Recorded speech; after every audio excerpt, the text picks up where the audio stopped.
I am Vinnie, and folks, your good intentions have been stolen, but don't worry. I'm here to help you get them back. You may be soft and succulent when we start this process, but hang in there. Before long, you will be lean and mean. That's a guarantee. Or your money. Oh, wait, it's a free podcast. So you won't get your money back because, in fact, you didn't put any money into it. This is the Friday show. You know what that means. We don't listen to me and Anna. We don't listen to me and Gina. We don't listen to me with Andy Schreiber. No, we do something a little different. We get an expert in here, someone with real knowledge. Usually they're doctors, and this woman is no different. Although this woman looks like she would be a doctor on a TV show because she's way, way, way, way, way too sexy to be a real doctor in real life. But she is a doctor, folks. I'm talking about TV commentator. I'm talking about radio talk show host. I'm talking about Miss Wendy Walsh. How you doing, Pumpkin? I'm doing great. How are you? Wendy, I can't complain. You came to my attention. Well, actually, I heard you several times when I lived in LA. I would catch you in the car. I'm a talk radio freak. I was on a competing station for a while. I was on the Dr. Drew station. But got out of my contract as fast as I could because they tried to censor me. And I was like, no, what are you doing? You guys hired me because you wanted someone to come in there and be edgy because no one was edgy anymore. So I came in and was edgy. And you guys, you want to know what they got on me for? You ready for this, Wendy? What? They were running my show once a week.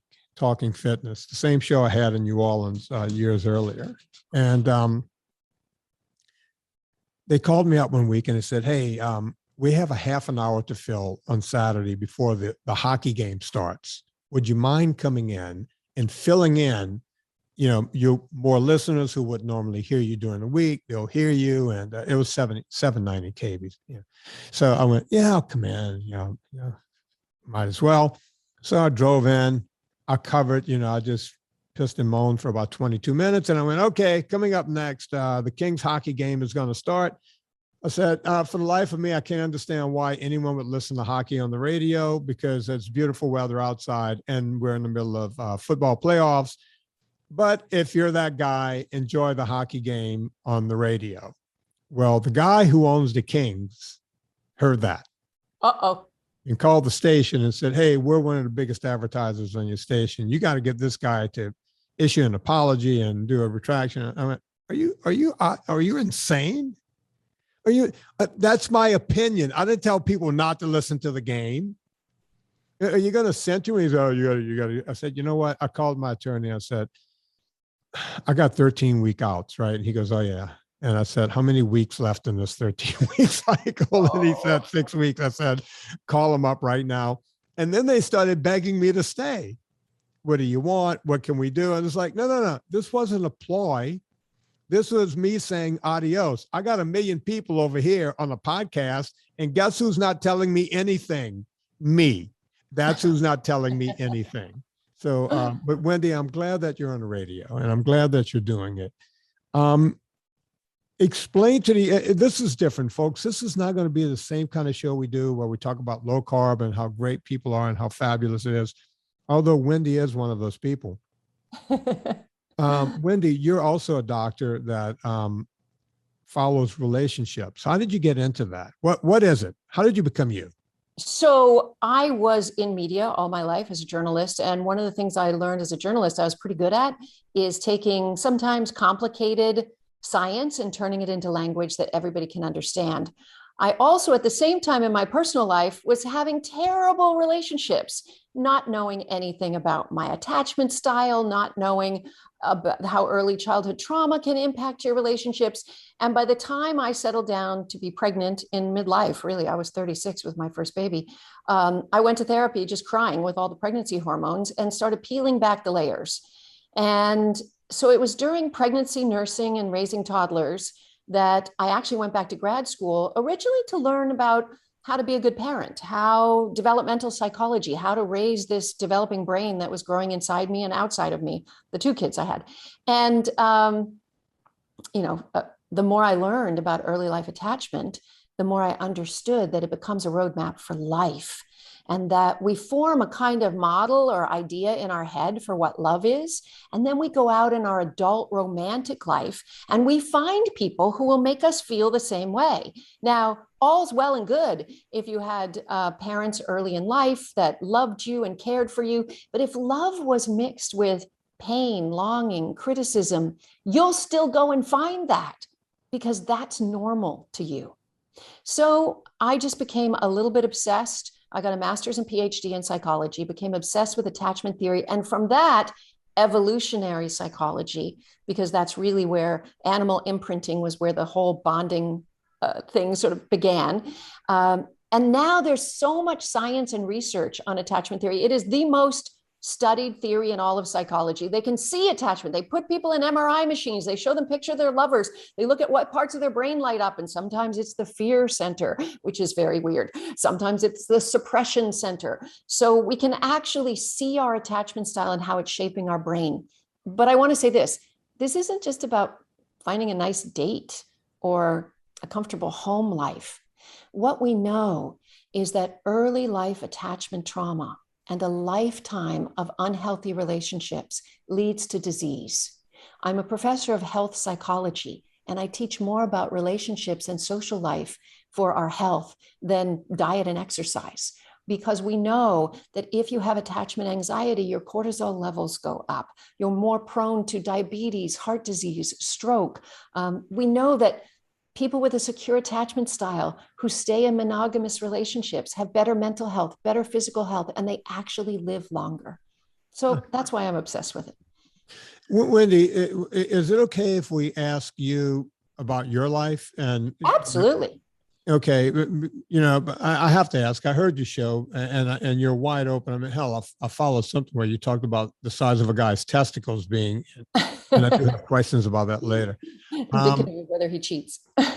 Yeah, I mean, it's all pretty fascinating. But all right, so there you were, early life. What happened to you? Look, we all know the syndrome. If daddy put cigarettes out on your forehead and this kind of thing, and he was drunk all the time, and he went out for a pack of cigarettes, never came back, you may end up on a pole, right? We know that whole theory. You didn't end up on the pole, or at least I don't think you did. You ended up in media, which is second to being on the pole. It is. But how does that happen? And by the way, I've always said that because, look, I was in Hollywood working with actors for 30 years, and people have always said to me, what are they like? And I said, they're one step away from shooting themselves half the time. They're damaged babies. Yeah. There's a lot of damage out.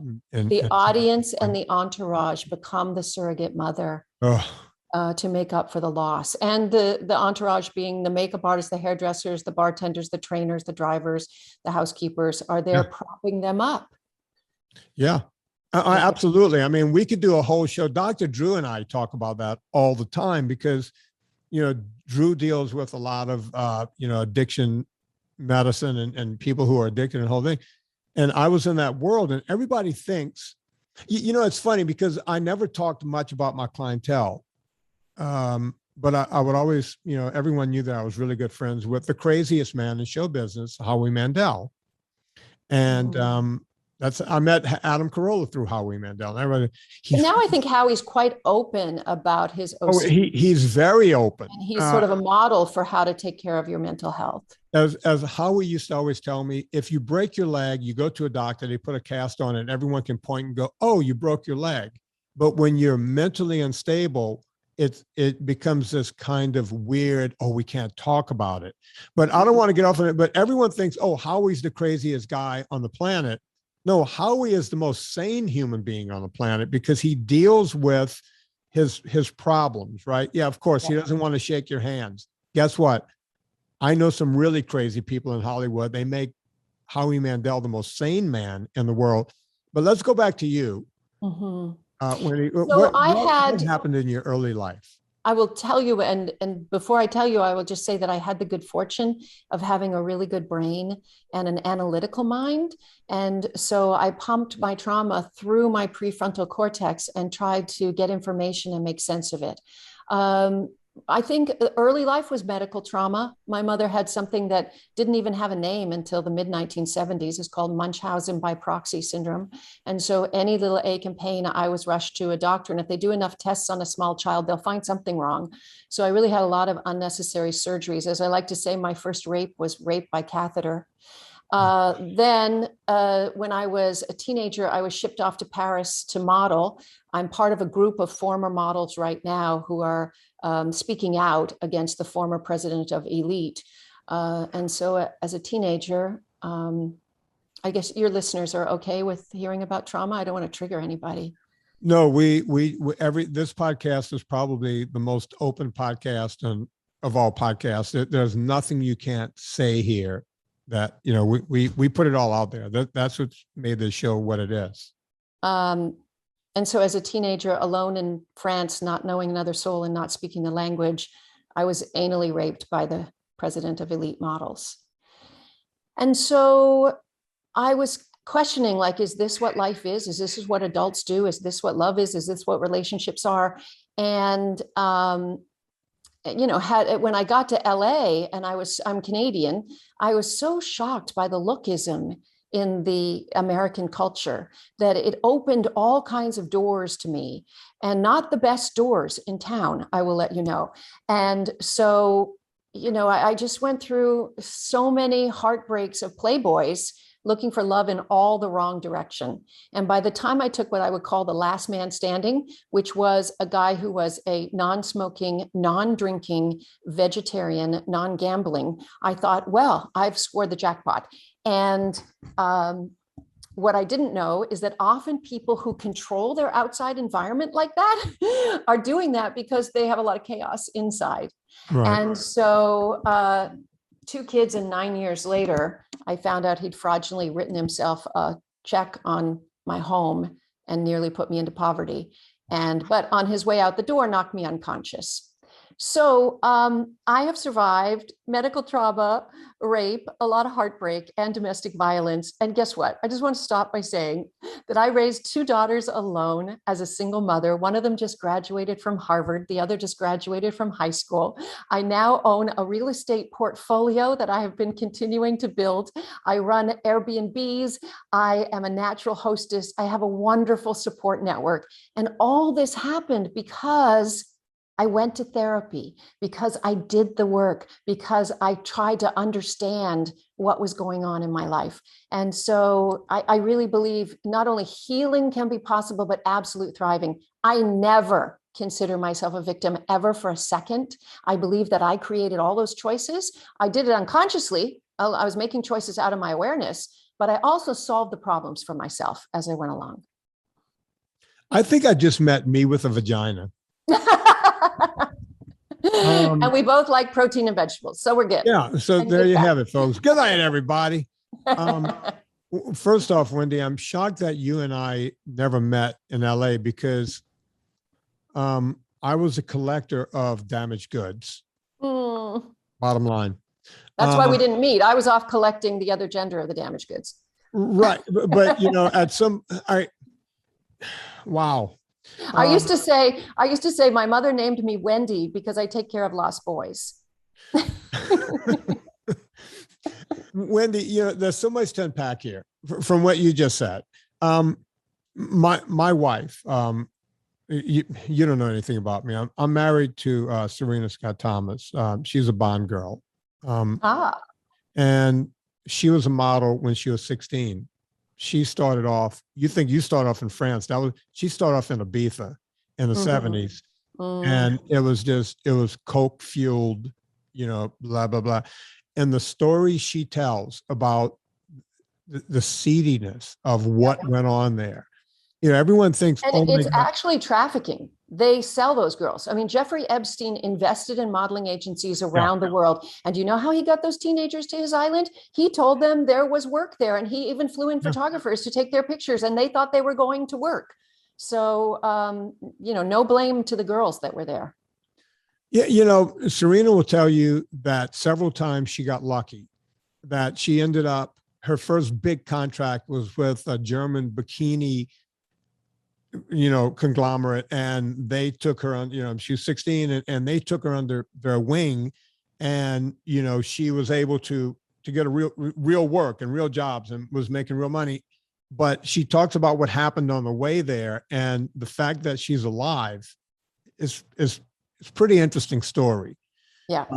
And everyone thinks, oh my God, she's such a glamorous woman, and she's this and she's that, and it's like the whole What glamorous people life don't comes at such a understand cost. is it's uncool to talk about the plight of the pretty girl, Yeah, but I'm sorry, we're more likely to experience sexual violence and trauma. yeah. Listen. All right, now we'll get into. I'll switch it from Serena to me. I have the world's best parents. They're both still alive. My mom comes on a pod. People love when my mom comes on a podcast. They're in their 80s. Best parents ever. They made the world's biggest mistake that any parent can ever make.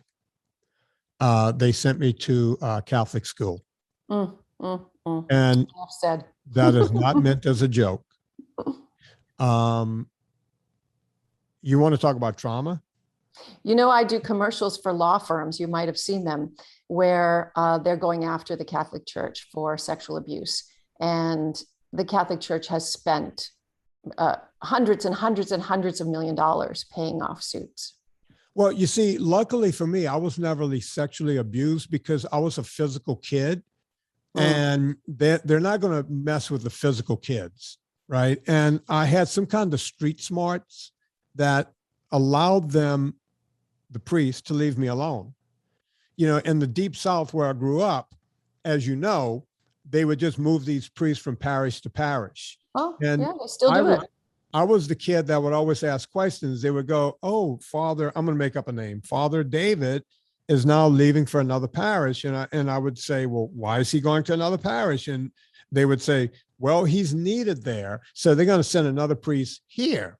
And in my 12-year-old mind, I would go, well, why don't they leave Father David here since he's here and move the other priest that they're going to move it? Just move him to the other parish.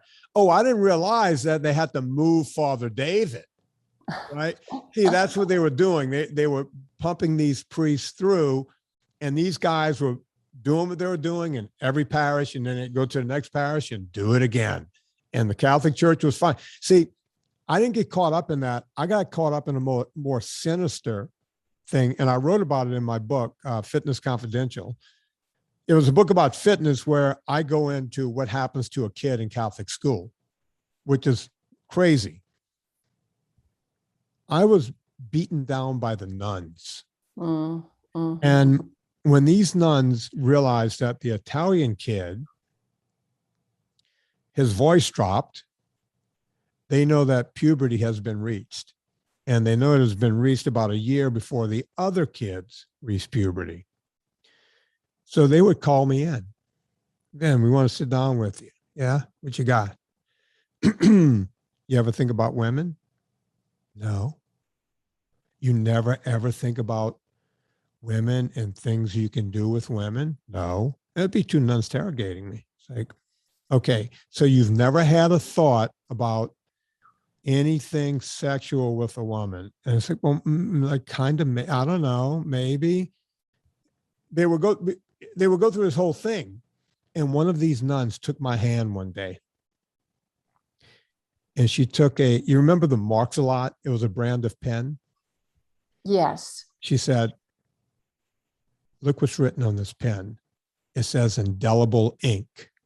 It's indelible ink. You know what indelible means? And I'm like, no. And she goes, indelible means that you can't erase it. Once you put it on, you can't erase it. She goes, give me your hand. I gave her my hand, and she put a line on my hand, on the palm of my hand. And she goes, try to rub that off. And I'm sitting there going, you know, trying to rub it off, and I can't. And she goes, if you think about girls or women, you will have a mortal sin on your soul. That's indelible sin, and you will go to hell. That's worse than being raped. I want you to know that's still sexual abuse. Oh, you think? That is still sexual abuse. Wendy, Yeah. I went to college on a D1 scholarship, football. And I was so messed up. I was so fucked up that after a game, college football players, you're basically a celebrity. Mm-hmm. You got 70,000 people in the stands, and there are girls up there going, I want to be with that guy, right? After the game, you go to a local bar, some chick is hitting on you. You don't have to hit on chicks. They're hitting on you. Mm-hmm. It was the exact opposite of when you're a kid, right? They're hitting on you. Sometimes I would literally think to myself, okay, this chick is hitting on me. It's midnight. By the time I get her back to my dorm room and have sex with her, it'll be 2 a.m. Then I'll have to kick her out of my room. And then I'll have to go over to the chapel and beg God's forgiveness. And we have practice at 8 o'clock in the morning to watch film. I used to go beg for God's forgiveness. And that, my dear, is the beginning of me going, you need to find something else. And I found atheism, and I've never looked back. They literally beat the religion out of me. They beat it out of me. And people say to me all the time, they go, you should go back. Go back to what? To which lie would you like me to go back to? Right? What are we going back to? Right? So then someone like you, someone like me, we go out into the real world, and we're these damaged toys, right? And we don't think we're worth it. You end up in California. Where do you end up? Yeah, LA. Yeah. You're in LA. You're finding every broken man around. What was your criteria for men? Back then? Yeah. Oh, I knew nothing about the science of love or what a long-term mate, what qualities they would need. I was going with my evolved female instincts: tall, muscles, deep voice, money. That's what evolution would say women around the world would choose. And then I would wonder why they couldn't be monogamous, these quote unquote alpha males. And now I know the science that the higher the testosterone, the less likely they will be monogamous. And more than ever, the less likely they will experience compassion. Now, there are a couple things, actually. It's interesting that you mentioned religion in such a negative way because you had such negative experiences. Sure. But there is some research to show that when a high testosterone man is indoctrinated with a little religiosity, a fear of burning in hell, it often will make him a little scared straight. So the two things, according to science, that might keep a high testosterone man monogamous are high intelligence or a dose of religiosity. High intelligence because smarter men will be able to look forward to the consequences of their actions, right? So they can, the lower intelligence men are more like in their animal instincts, and they just, poorer impulse control, shall we say. But anyway, at the time, I didn't know what it took to have a healthy long-term relationship or raise a family. I had to read about that in textbooks. So after you kick the guy out, you have 2 kids, 8, 9 years go by, guy knocks you out on the way out. What a gem. What happens? How does Wendy find true love? How does Wendy fix Wendy? I had a 2-year-old still on the boob, and I had a 7-year-old. And I knew that in order to get him out, I had to put, 4,000 or 5,000 miles between us. So even though I didn't know that he'd stolen the money yet, because he did it once I left, I told him that he had 6 months to leave my house and that I was going to go to Italy. I had a girlfriend who was over there, and I'm going to go for 6 months and write my dissertation and take a quote unquote sabbatical. And so I took a line of credit out of my house to go and do that and figure things out. And while I was over there, he stole the money from me that I didn't know and pretty much disappeared. Also, the girlfriend I was going to meet 3 days after I got there, she goes, I got to leave, by the way. So I was in another foreign country, not speaking the language, but now I had a 2-year-old who was having constant tantrums because it turns out she has all kinds of learning differences and is not neurotypical. And so I was dealing with this kid with special needs, parentifying the 7-year-old, like go and do stuff because she was so functional. And I never got a word written of my dissertation. I came back after 6 months. At least I had my house back, but I couldn't afford to live in it. I had to put tenants in it. So wait, hang on. What part of Italy did you go to? Florence. Okay. Oh, I love it. I love Florence. It's good for tourists. It's not good for living. And the Italians, they haven't seen Desperate Housewives. They do not know what a single mom is, because you are put into one of two categories. This is the Catholic country with the Madonna, right? Right. So I had no social life. Like even if I stopped to get gas, the guy would come to the window and he'd go, ah, bellissima. Oh, mi scusi, mamma mia. And then it's like, you're untouchable if there are kids with you, right? Yeah. So anyway, I put tenants in my place, moved into a studio apartment, wrote my dissertation in 6 weeks, told my daughters I had no job, I had nothing, and I was trying to get my hours as a psychotherapist. So here I was attending to these 2 very needy kids and then going out and seeing patients all day. So you can imagine it was just everybody sucking my emotional energy dry. It was a really rough couple years. But one day I said to my daughter, let's watch mommy build a business. So this little thing called Facebook had just started. It was like 2008. So I opened up a Facebook page with 40 friends and family. And I said, I learned so much interesting stuff in my psychology program. I can write a little blog because I was a journalist. I can write an article about it every day. Sure. So I vowed to write a blog every single day for a calendar year, which I did. But within 3 months, all my old colleagues from the TV business started calling to make me guests on their show. So I would run to the back of Target and buy a $2 shirt that was on sale and go on Don Lemon's show and bring the babies to the green room and make the makeup artists watch them. Nobody knew that I didn't have a penny or a pot to piss in. I was living in a studio apartment with 2 kids and my shirt just cost $2 from Target. But I figured if I could just keep promoting the brand and my knowledge and my knowledge and my knowledge, and lo and behold, Dr. Phil's people called and hired me for the doctors. And I remember the day I met Dr. Phil and his son and Carla Pennington, the EP, up at his house, the big mansion on the hill, the curving. And as I drove away, I felt my body just start to feel so relieved because it'd been so many years that we had gone hungry. And I remember calling the kids and going, get ready. I'm going to pick you up. We are going to celebrate. We're going directly to Target now. We're buying all new socks and underwear. Because I really didn't trust it until a check had cleared the bank. It was just a promise of a job at that point. So I didn't want to do more than socks and underwear. No, but that it's a great story. I'm always telling people, hang in there, hang in there, hang in there.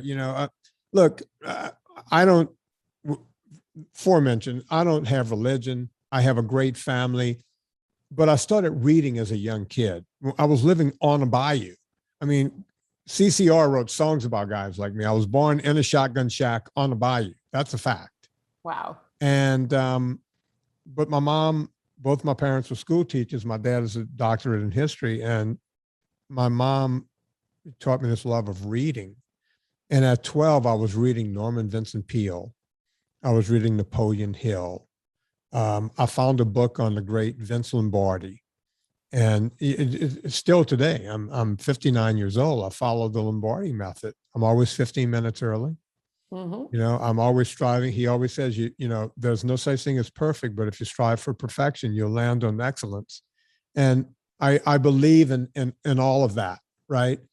And all of that is how you end up somewhere in life, right? You end up with whatever you end up with. But, I'm not on the bayou anymore, and like you, I have properties and I'm a landowner and houses. And if you would have told me that when I was a kid, I was like, no, I'm a loser, because they told me I'm a loser. It's funny you mentioned that, because I want to talk about the mindset of wealth versus the mindset of poverty. One of the biggest problems I see with many people when it comes to just living to their fullest potential is that they adopt an internal identity of victim, of loser, of poor person. And I will honestly say that the changes came to me, not outside of me, but inside of me. A couple little things, people who, well, for want of shorthand, let's call them poor people and rich people. Poor people believe that debt is bad, that you're trapped with debt and you've got to somehow pay it back. Wealthy people think of debt as buying money at a good price and making it work for you.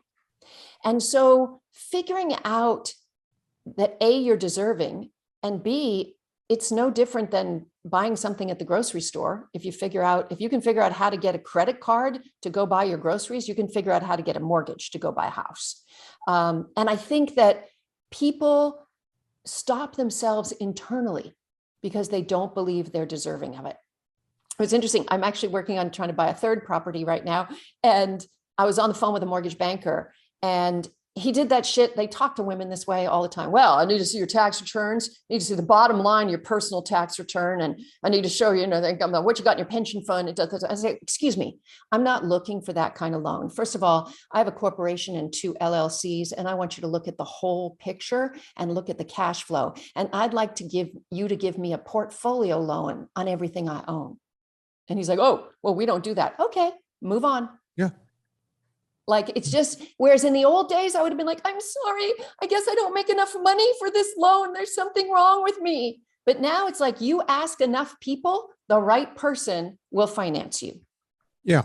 And, it can't be, people come to me all the time and they go, how do you come up with a good idea? And it's like, look, you come up with an idea, you suss it out.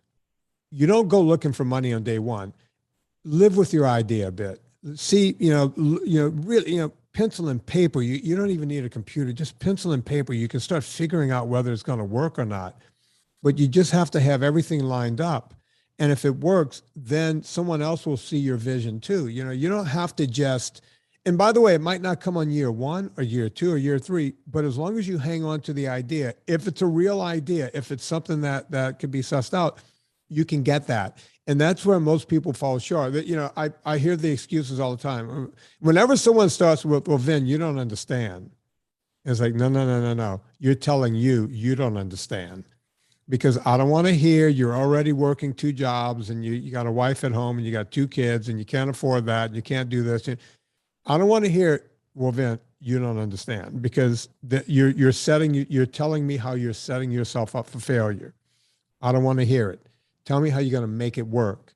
I tell people, there's all kinds of movies out there, like that movie about the woman Joy. I think it's called Joy, who came up with the smart mop idea. Right. Broke 5 different ways and somehow came up with a smart mop and became a multi-gazillionaire and gives back. Oprah Winfrey is another great example of a poor Black woman from Mississippi, right?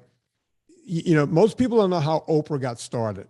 Love her or hate her, whatever, I don't talk politics. I don't care about politics, but you take someone like Oprah, the way she got her afternoon talk show was they didn't want to do the show anymore. So she said, hey, do you mind if I buy my name, the Oprah, and call it the Oprah Winfrey Show? And they said, yeah, do whatever you want with it, but you won't go anywhere with this. And she became Oprah. Same with the Kardashians, right? I knew these girls. I used to see these girls hanging around before they were all done up, and they had a little store right in Calabasas, right next to where I lived, called Dash. And these girls were in there, sleeves rolled up, working their butts off, right? In Dash. At some point, something happens. Someone screws someone else, literally. And they have a video out there. And mom put the tape on the internet, and the rest is and when people say, well, I want to be like a Kardashian, it's like, well, you know how they got started, right? I mean, someone had to take it up the butt. And going along with the theme of the mindset, I think people that are afraid want to have a risk-free future. So whether they're buying real estate or coming up with a TV show idea or a product idea, they want to assess it and plan and have such a business plan that is failure proof. But people like us, we feel our gut tells us this is a thing, we move on it, and then we solve all the problems afterwards. In hindsight, we get in there doing it, and then we solve the problems related to it. Well, look, everyone knows, when I did the first documentary, Fat, the actual name of the movie is called Fat, a documentary. I know you don't know anything about me, but I'm gonna watch it. you know, this kid, Peter Pardini, came to me. He had just come off of a big documentary. He did the documentary about the band Chicago called Now More Than Ever. And it was, you know, became this big deal. And he started doing NSNG and the whole thing. He goes, you know, you should do a documentary. And I said, you know, Peter, everyone tells me I should do a documentary. You know, my buddy Corolla tells me it's $500,000 if it's a dime. And, you know, I don't have that kind of money. I can't do it. And he said, you know, why don't you crowdfund it? And I said, but no one's going to give me money. And he goes, you've helped a lot of people. I think they might give back. And I said, well, they certainly won't give me $500,000. And he said, I will work on a documentary with you. I'll call some favors into friends. If we can get $150,000, we could do this thing on a shoestring. So we went on to whatever it's called, Indiegogo, whatever it is. And we asked for $150,000. And I was very happy because that was a crazy amount of money.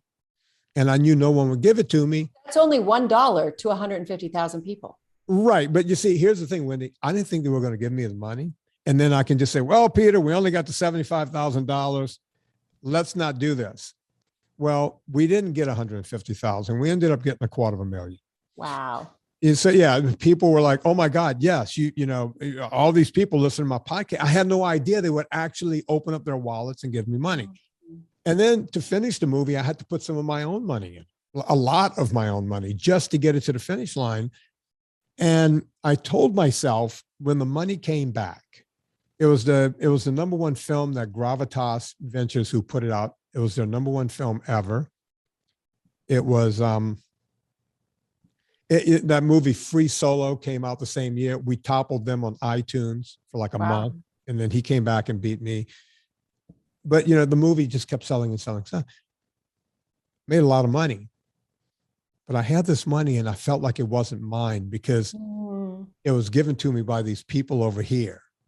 Yeah. Right. I took a chance, but it wasn't my money. So I said, you know what? I have to give them the rest of the story. I'm going to take this money and put it into Fat, a documentary 2. Mm-hmm. So I made that, knowing that now that I don't have the money anymore, I've given back. I know I can't get away.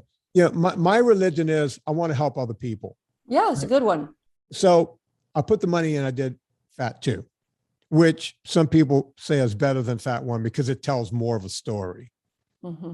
And I went, okay, the money's all back in. This won't make any money. I'm good. The money is gone. I gave it back and people can watch this document. Well, the fucking money came back again. And I said, okay, this money came back again and it came back big. So you had to do a third one.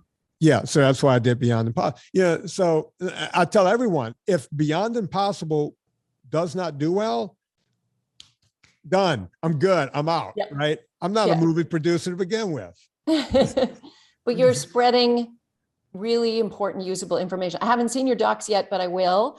I teach health psychology at California State University, Channel Islands, and I watch my students' jaws drop when I present to them the science on nutrition, particularly the science in the last 10 years, because it's changing at such a fast pace.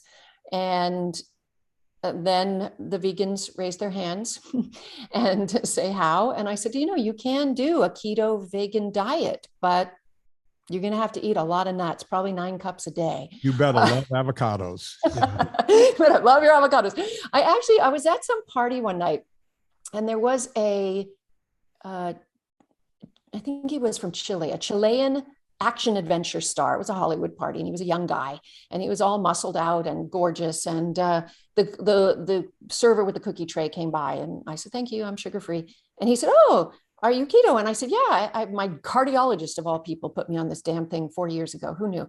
And he said, oh, I have been every kind of keto out there. He said, I've tried even vegan keto. He said, I did vegetarian keto, then I did vegan keto. He goes, I got to say, it's so hard. It is so hard. He goes, now I'm just back to regular keto because it's just easier. But the main thing people have to get their heads around is every time they feel hungry, they need to eat more fat. It means they're not eating enough fat. And the carbohydrate they're eating in the vegetables, as I'm sure you tell people all day long, still is going to make them run on glucose unless they line their intestines with good, healthy fats. And people are afraid. And I'm like, give me a lump of cheese, man. Bring it on. I'm fine. Yeah. So, You know, I started, I got leukemia back in '07. oh dear. And, you know, I ended up living Good for you. as things turned out. And, you know, my doctor was one of these research scientists over at Cedars-Sinai.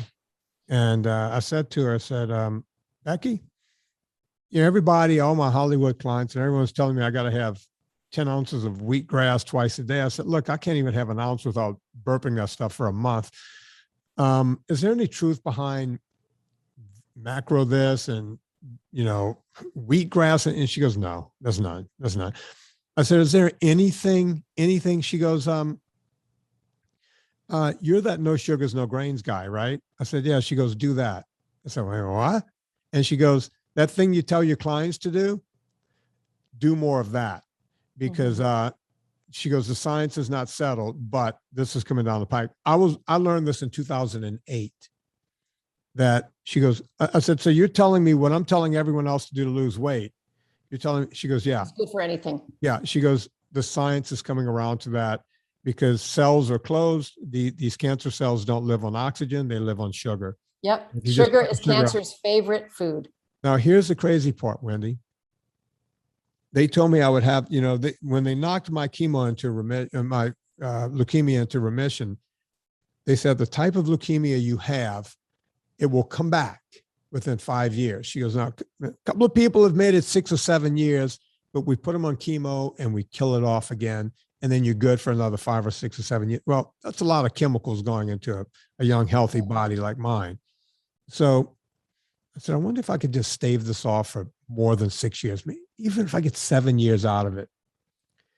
That was back in 2007. We're in 2022.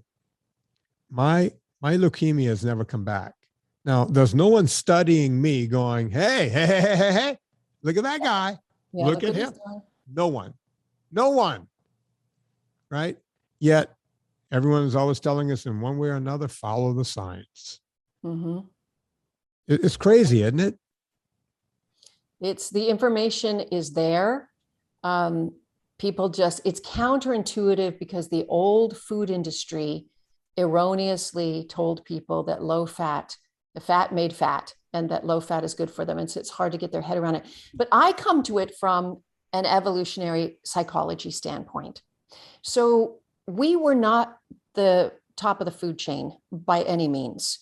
Right. We took over the planet only because we were cooperative thinkers. We could use many one brains together, right? We had thumbs. Yeah, we had thumbs. That helped. But if you thought about our day, we probably walked 12 to 20 miles a day. We carried babies and a pack of roots that we were collecting or any hunting that might add up to 25 pounds. So we were carrying 25 pounds and walking 12 miles a day. And then there would be a kill of something major that was done by a hyena on a zebra. And we would be hiding in the trees doing Pilates and core work, frozen with our abs, waiting for the hyenas or the lions to eat theirs first, and then the hyenas to have theirs. And by the time we crept down from that tree to try to take whatever was left, it was bone marrow, skin, and fat. There were no New York steaks left. Yeah. No, it is crazy when you look at evolution. I even tell people, I say, you know, if you just go back 2,000 years to the Roman Empire, you know, these people would move men on their feet. These men weighed about 130 pounds. They would move them by foot, 26 miles a day on foot. And they would carry the equivalent in their weight in the gear that they needed to fight with. Whenever they would get to wherever they got, they would do some fighting, do a little raping and pillaging. And then someone, now today, if you took someone in a marathon and told them to wear anything heavier than a 9-ounce pair of running shoes, you know, and we think we're doing something special, right? Yeah. But we're not. We're not doing anything special. It's like, if you look back through our evolution, there was a guy who wrote a book. He was a paleoanthropologist, and I can't remember the name of the book, but he set out to prove that we were the best version of man in history. And what he figured out was we're the weakest, slowest, dumbest, like everything. We've completely lost it, which changes what I want to do for the rest of this show, the rest of this conversation. And is the root as to why I wanted to get you on the show to begin with, Wendy. Before I left LA about 3 years ago, my wife decided to do a play. And when she did that play, several days a week, I was left to my own devices. So I would leave my house and I would go down the street to a place called the Local Peasant. And I would have dinner. I would sit at the bar and have dinner. And I was able to do all my social media while I was sitting there. They knew I just wanted 2 or 3 hamburger patties. They knew exactly what I needed, right? Well, as fate would have it, I was there maybe on a Saturday night. And I walked in. When I walked in, it was still, it was summertime. It was still daylight. I sat down. Hey, 3 burgers, plate. And I'm sitting there tweeting at people and yelling at people and telling vegans I don't suck as a human being, and on and on and on. And I ate my 3 burgers without looking up. Well, while I was sitting there, the place filled up. The place I normally ate is now like a hangout. It's like people. And I look around and I see all these really good looking young women. And I see all of these really good looking young men. And I told the bartender, I said, scotch, give me a scotch. So now I'm sitting there and I'm watching because I want to see the mating. I want to see how it happens, because back in my day, you went to a disco where you couldn't really hear the other person. You go, hey, can I buy you a drink? What's your name? You want to dance? Let's dance. Let's dance. Yeah, dance. Yeah. And you go on the floor and it's like, okay, you want to go to the parking lot and park back to my place? Whatever we did, right? That was the 80s. You did what you could when you can. But I'm watching this and I'm seeing groups of beautiful women not talking to guys. And I see a bunch of guys not talking to the beautiful women. And I'm thinking to myself, boy, if I was young, I'd hit that pack right over there. I could probably weed one out of that pack right now. And nothing's happening. But I bet they were looking at their phones. Every single one of them, Wendy, So I tweeted out, I took a picture of the bar and I tweeted it out. And I said, I'm in a bar and there's all these beautiful women and all these beautiful guys, and they're not talking. They're looking at a 2x4-inch piece of glass. What's wrong with these people?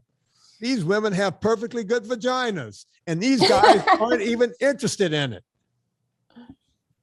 And someone tweeted back, oh, they're communicating. They're swiping left and right. And I was like, wait, what? What are they doing?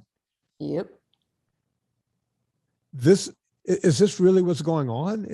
They're standing next to each other, communicating? Hey, I'm 5 feet away. How does this even work? Sometimes with each other, sometimes with a bigger, better deal that they think is on Instagram or Tinder. So what's happened with this generation, as we've entered what we call the knowledge generation, is that if you think we have lost a bunch of muscle fiber in our evolution, we have seriously lost social skills with this generation. If I even ask my college students to stand up and do a 2-minute presentation on their term paper, the amount of social anxiety, you would be shocked. They're literally physically shaking, or they write at me an email ahead of time saying, can I do it privately in your office, or can I not present at all? I'll lose the grade. That's fine. They're so terrified to talk in front of their peers. It is so interesting to see, but they're also gaining a different kind of intelligence that you and I don't have because they're digital natives. They know what each emoji means. They know to look to see what people are liking or not and what that means. They know how to set up fake profiles and fake accounts so they can catfish or find out if somebody's single or not as an anonymous person. There's all this mating strategy that's all digital now.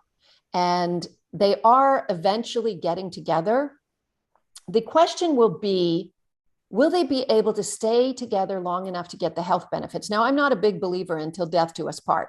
When till death do us part was invented, death was pretty imminent. Yeah. I'm not a believer in the one or a soulmate. I think what's natural for the human species is serial monogamy with some periods of mate selection or dating or short-term relationships in between. But we do know the big health benefits of bonding, touch, the dopamine, the oxytocin. You know, at the end of one of your days, you and your wife get home to Netflix and chill, and you're touching legs together while you're watching the thing. This is one of the best things we can do for our health. So this is what I'm a little concerned about, where they're having sex before dating and literally not knowing each other's names. What does that mean? Sex before dating? Meaning People will hook up, but it will not be considered a date at all. They might start to date later if they like the hookup or the sex. They find so take me through the bones. I'm in the bar. Okay, you're in the bar. Let's forget the bar. You're at home and you're swiping on Tinder. And you might say, I'm going out with a group of friends to this bar tonight. Do you want to join us, or do your friends? So they come and they're over at another table. You're looking at, and then you make them send their Instagram, or the apps will show you their Instagram. So you already have a brochure for their life, right? And then you may not talk to them, but you may leave with them. And you may have sex in the car. You may have sex at an apartment. You may not know their name. You may know their name because you followed them on social media. And then after that, somebody may reach out and say, hey, do you want to go get a coffee sometime? So they often will start out with sex first and then date. So they're truly trying it out, you know, and not know each other's names. I mean, Yeah, and no. So this is where the research is very interesting. So we do know that if you start out friends first, like dating, you'll build some degree of emotional intimacy. We know that emotional intimacy is the ultimate glue, right? There's this idea that if people can audition somebody physically for that physical chemistry, that will increase their chances that they will have a better, more passionate relationship with them. And actually, the research does not play that out. In fact, it's so much easier to fashion a great sexual relationship with somebody you have an emotional connection with than it is to try to create an emotional connection with somebody you have great sex with, right? So what they're doing, this is also a big generation of divorce, right? So they think, I'm going to prevent divorce by doing a lot of testing of the market. However, humans suffer from something called a paradox of choice, which means the more choice you are given, the less likely you are to make a choice. And when you do make that choice, you're going to devalue it because you'll be thinking about that bigger, better deal. And so that's what dating apps have done, have paralyzed people in the paradox of choice. I mean, who has one entree on a buffet at Vegas? And they're in a constant buffet in Vegas. Does it ever end? I mean, do you see, I mean, you're in that world, you're dealing with these people. Yes. Do they ever find, I have a daughter in college, and she seems to, she's with a guy. She's not had many she seems to have long-term, I don't know what goes on in between. I don't know if she was doing a lot of swiping in between, but she seems to meet him in school, right? That's good. That sounds very good and very healthy. I have coached young people and help them get towards healthy relationships. And if they want traditional marriage and a family there, see, here's the problem. The battle of the sexes is alive and well and always will be, because even though we've evolved into the digital age and women can make, some young women, more money than men, our biology has not changed. And we have a fertility window that men just don't have. And so the average age of, if marriage is your goal, it's not for everybody, the average age of first-time marriage for men in America is the age of 28. So ladies, by the age of 28, half the men are off the market, and they tend to be the commitment-oriented men. So the ones that are left now, you're dealing with depreciation, and now you're in a rush to close the deal. The height of female fertility is the age of 20. Now it hovers around there through the 20s, takes a dive at the age of 30, falls off a cliff at 35. No matter what you're reading about celebrities having babies in their 40s or at 50, it's because they're using a surrogate and they're not using their egg. Yeah. So we're now learning, men are finally learning, that there is something to paternal age, that men over the age of 40 are having much higher rates of offspring with autism. So finally, we can point to sperm as being part of the issue. And in fact, some of the research says that, the amount of autism we have in our culture now is partly because we're seeing it and identifying it and testing for it, but also because people are, in 1950, everybody had their babies by age 25. And now guys are starting at 40. And so they're having more kids with autism.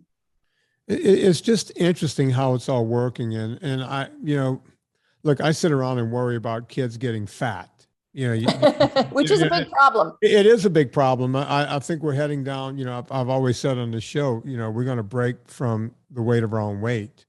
We're hurting ourselves. We can't even keep up with insurance and claims and everything else because everyone is now morbidly obese. And, a guy I've had on this show, he's, Lustig. Robert Lustig. I don't know if you know who he is, but he's a childhood obesity specialist. He's out in California, and he's finding kids coming out of the womb morbidly obese. So we have that problem, and now we have this problem, right? It makes you wonder how humanity is going to continue. Well, that's the fabulous thing about evolution.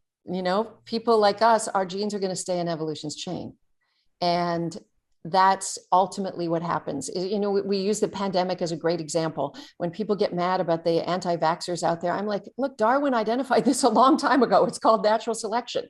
Whenever there are environmental stressors, some people problem solve and other people get eaten by the environment.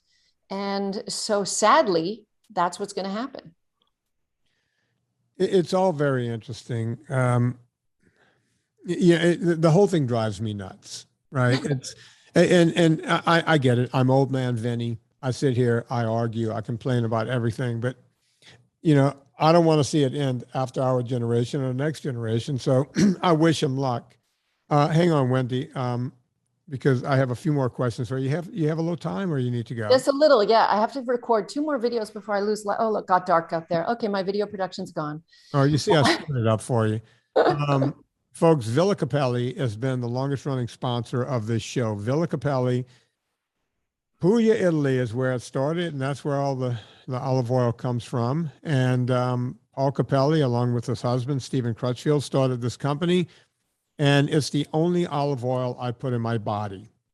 Go check out Villa Cappelli. You know it. Promo code Vinnie, V-I-N-N-I-E. Promo code Vinnie, V-I-N-N-I-E will get you 10% off. If you spend more than $100, you will get free shipping. And, folks, I always tell people get the 3-liter 10 because the more you buy, the cheaper it becomes. So there's 3 ways to save. Buy in bulk, buy more than $100, and put that promo code Vinnie, V-I-N-N-I-E, in there, and you will save 10%. I want to end on the big balls theory. What is that? This is what happens when a video you did years ago just stays viral because of its age on the Google search. So anthropologists, when they look at various primate species, they are able to figure out which ones practice monogamy, which ones spread their seeds more and more promiscuity. And we know that one of the ways that anthropologists look at that is they look at the size of the male scrotum to determine how much testosterone there is. And that is equally correlated with how much promiscuity or monogamy and paternal investment, care of kids. And so what we know is at one end of the scale, you've got chimpanzees, relative small body size compared to very large nuts, and highly promiscuous, highly violent, aggressive. If a chimpanzee comes up on a nursing mother, the best way to make her fertile again is to murder that baby and even eat it in front of her while he rapes her. Now, at the other end, you got orangutan, big hulking bodies, little tiny chestnuts, and they're very paternalistic and very monogamous. And where are humans is always the question to ask, right? We have bonobos in between.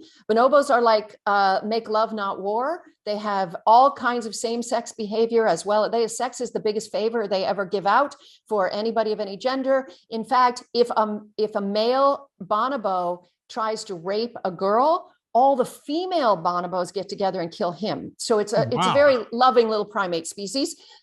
Where are we? We share 98% of our DNA with all of these primates. So where do we lie? The truth is, we have it all. In the human species, we have the widest range of male sexual behavior and the widest range of paternal investment. And that's why today you will have a man whose only contribution to his offspring is 1 teaspoon of sperm.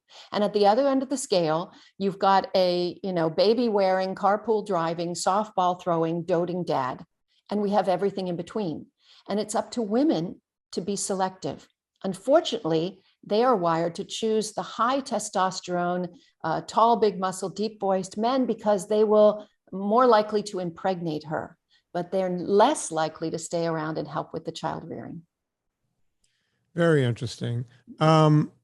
It's it's hard to believe that you can look at nut size and decide all of this stuff, but that's why we have scientists out there, and that's why we do what we do. In fact, women will say to me, "You mean like the actual size of my boyfriend's scrotum is going to determine if he's going to be a cheater or not?" Now, we know that all human behavior, biology is not destiny. All human behavior is partly psychological. It's partly social. We don't know if he's religious and afraid of burning in hell. We don't know if he's super smart and he's like, I'm not going to take that risk. It's going to cost me too much money to have an affair. We don't know all that.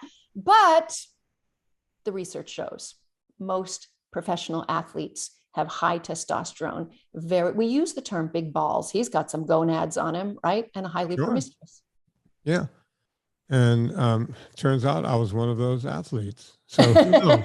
I don't know if mine are big or small or otherwise. I've never. Well, the good news is that we all change across the lifespan. So what happens as men and women get older is the genders become a little closer. Men's testosterone goes down a bit. They become a little more soft and loving, which is great. And women get a little, their childbearing and nursing years are behind them. Their estrogen goes down and then they're out there making money and becoming tough. So you will see these couples becoming more like each other after the age of 40. I've always said that men all become Angela Lansbury at some point. I mean, look at Roger Redford, looks like Angela Lansbury. Look at Paul McCartney of the Beatles, looks like Angela Lansbury. Men become Angela Lansbury. It's just the way it is. I have like 10 examples of that, but I'm not going to go through all of those, folks. If you like what's going on here, you know what to do. We all go shopping on Amazon. Before you go to Amazon, go to VinnieTartaries.com and click through the banner. It puts a little coal on the fire, gets my train down the track, and I'm able to keep this show free for over 2,000 episodes now. So thank you for doing that. We also have the superfan page at VinnieTartaries.com, so check that out. Dr. Wendy, where can they find you? Everywhere online, Dr. Wendy Walsh. The thing I'm promoting right now is I am loving my little behind the paywall Patreon community. As little as $8 a month, you can get into private Zoom rooms with me and ask me about your relationship stuff. Ask me anything. And I have a love science education program up there, and that's patreon.com/Dr. Wendy Walsh. But otherwise, every social media at Dr. Wendy Walsh. I will be $8 lighter in the wallet right after this podcast because I need to pay this woman to go have a little conversation with her. Folks, on behalf of Dr. Wendy Walsh, my name is Vinnie Tartarich. Put life into living.